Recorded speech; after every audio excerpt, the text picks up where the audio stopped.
ప్రజలు నిర్ణయం తీసుకోవడం, దానికి అనుగుణంగా తెలంగాణ రాష్ట్రంలో కూడా ప్రజలు పెద్ద ఎత్తున భారతీయ జనతా పార్టీకి మద్దతు తెలపడం, మెంబర్షిప్ ఎప్పుడు స్టార్ట్ అవుతారా, మేము ఎప్పుడు మెంబర్షిప్ చేయాలని చెప్పి ప్రజలందరూ, ముఖ్యంగా యువత, మహిళలందరూ ఆలోచిస్తున్న తరుణంలో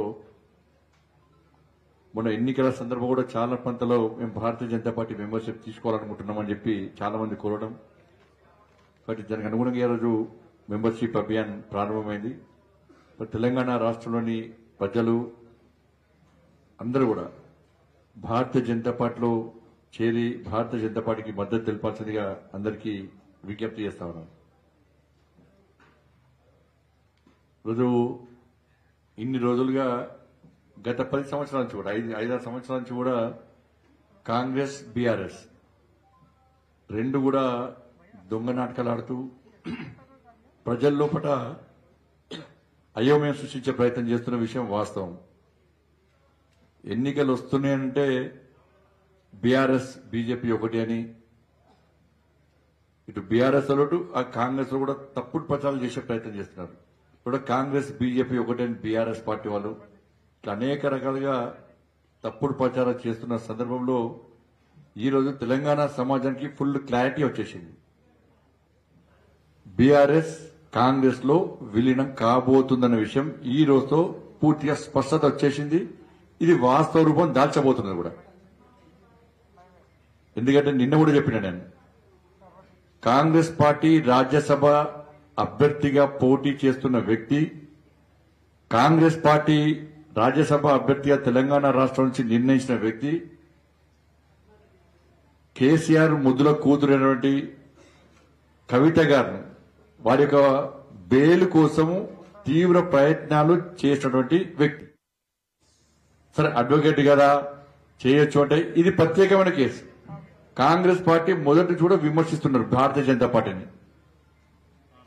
కాబట్టి కవిత గారి బెయిల్ కోసం విశ్వ ప్రయత్నం చేసి ఆర్గ్యుమెంట్ చేసినటువంటి కింది కోర్టులో వాదనలు వినిపించిన వ్యక్తికి ఇలా కాంగ్రెస్ పార్టీ కవిత గారికి తరఫున వాదనలు వినిపించినందుకే ఈరోజు రాజ్యసభ అభ్యర్థిగా కేసీఆర్ గారి యొక్క ఆదేశాల మేరకు, కేసీఆర్ యొక్క సూచనల మేరకు ఈరోజు వారిని ప్రకటించడం జరిగింది. ఇది వాస్తవం.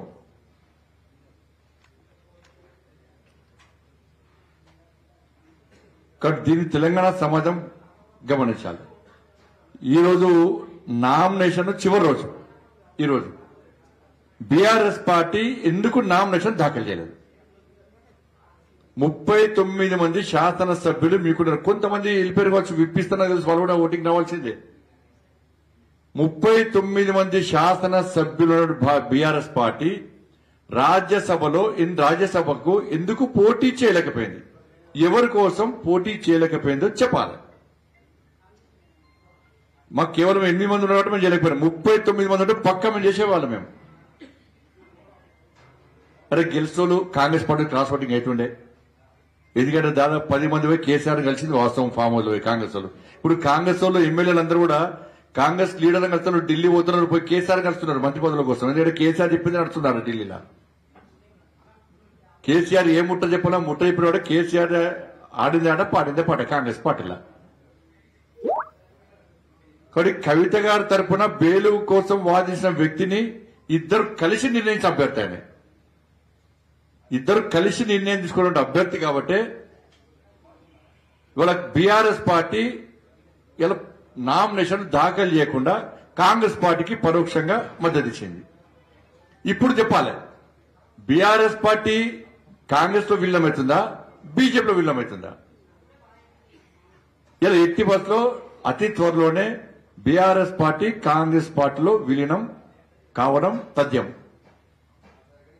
దీనికి మళ్ళా కాంగ్రెస్ వాళ్ళు విమర్శకు ప్రతి విమర్శ కాంగ్రెస్ పార్టీ క్యాడర్ ఆలోచించాలి, కాంగ్రెస్ పార్టీ నాయకులు ఆలోచించాలి, బీఆర్ఎస్ పార్టీ నాయకులు, బీఆర్ఎస్ పార్టీ కార్యకర్తలు కూడా ఆలోచించాలి.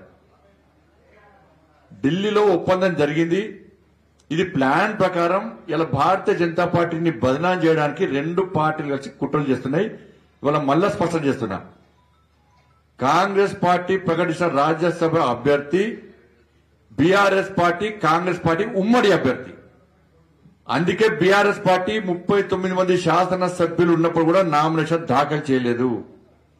కవిత గారి తరఫున బెయిల్ కోసం ఆర్గ్యుమెంట్ ఇచ్చిన వ్యక్తి కాబట్టి వాదనలు వినిపించిన వ్యక్తి కాబట్టి ఇద్దరి ఉమ్మడి అభ్యర్థి ఇవాళ ఇది తెలంగాణ సమాజం దీన్ని గుర్తించాల్సిన అవసరం ఉంది.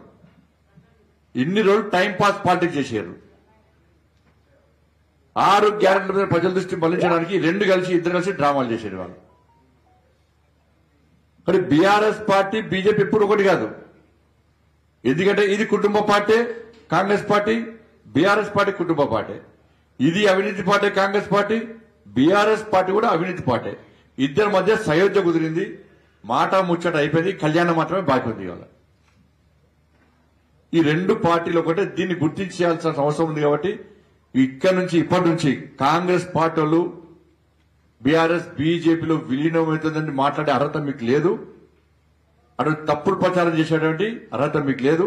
వాళ్ళకి ఫుల్ క్లారిటీ వచ్చేసింది తెలంగాణ సమాజానికి. మీరు ఏం చెప్పినా ఏం చెప్పకుండా క్లారిటీ వచ్చేసింది. ఎందుకు నామినేషన్ దాఖలు చేయాలో చెప్పాలి. ధన్యవాదాలు.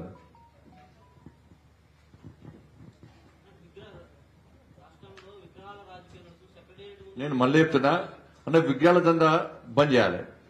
ఎవరు పెడుతుంది ఎవరు వీక్తుంది చెప్పాలల్లా. ఇప్పుడు తెలంగాణ రైతాంగం వాళ్ళు బాధపడుతున్నారు, కష్టాల్లో ఉన్నారు. రుణమాఫీ చేస్తానని చేయలేకపోవడం వలన, 70% మందికి రుణమాఫీ జరగకపోవడం వలన, మహిళలకు ఇస్తాన 2,500 రూపాయలు ఇవ్వకపోవడం వలన, వాళ్ళ స్కూటీలు తులం బంగారం ఇవ్వకపోవడం వలన, రైతు భరోసా ఇవ్వకపోవడం వలన, రైతు కూలీలకు 12,000 రూపాయలు ఇవ్వకపోవడం వలన, యువకులకు నోటిఫికేషన్ ఇవ్వకపోవడం వలన, ఉద్యోగాలు ఇవ్వకపోవడం వలన, 4,000 రూపాయల ఆసరా పెన్షన్ ఇవ్వకపోవడం వలన ఇది ప్రజలు దీనికోసం ఎదురుస్తున్నారు. వీళ్ళ విగ్రహాల రాజకీయాలు అంతా అండర్స్టాండింగ్ లోపాయక ఒప్పందం. ఎందుకంటే 6 గ్యారెంటీలపై ప్రజల దృష్టి మళ్లించడానికి. ఇలా విగ్రహాల చర్చ అవసరమా? అరే మీరు అసలు కూల కొట్టుర్రి. వీళ్ళు పెడతా అన్నారు, వాళ్ళ అధికారం ఉంది, పెడతారు. వాళ్ళు వద్దనే పెడతారు. వీళ్ళు పెడతారు, వాళ్ళు కూల కొడతారు. దానికి చర్చ ఎందుకు అనేది? చర్చ అవసరం లేదు, వచ్చా కూల కొట్టు వద్దన. ఇప్పుడు మాకున్నది వాజ్పేయి గారి విగ్రహం,